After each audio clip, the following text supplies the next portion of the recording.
Fin prêt pour partir sur cette deuxième étape de l'Europa Warm-Up. On a fait le tour avec l'équipe sur le bateau depuis qu'on est arrivé il y a quelques jours en fait ici. Et puis on a profité de la sortie d'hier du chrono pour valider les dernières petites réparations ou modifications en vue de cette étape. Et puis voilà, tout est prêt. Le matériel est prêt, l'avitaillement est à bord. Je suis en train de regarder les derniers infos météo qu'on vient de recevoir et voilà, donc je suis prêt à partir, prêt à en découdre.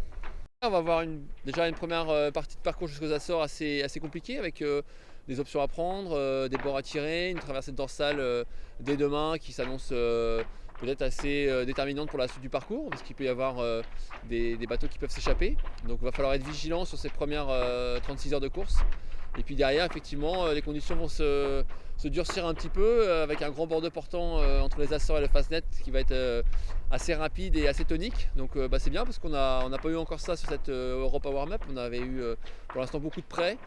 Et donc moi je suis très content à bord de Banque Populaire de pouvoir faire ces 1000 au portant avec de l'air. C'est des conditions qu'on va rencontrer beaucoup pendant le Vendée Globe.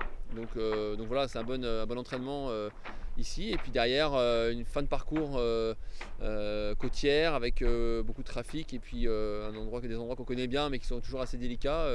La mer d'Irlande, la Manche et puis l'arrivée sur La Rochelle. Donc voilà, un parcours très très complet.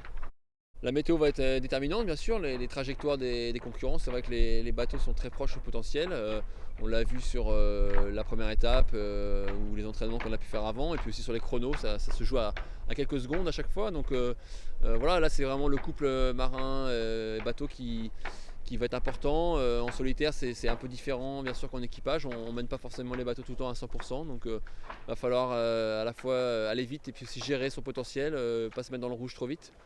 Donc voilà, tout ça c'est des choses qu'il va falloir gérer sur l'eau et c'est un bon entraînement, un bon exercice.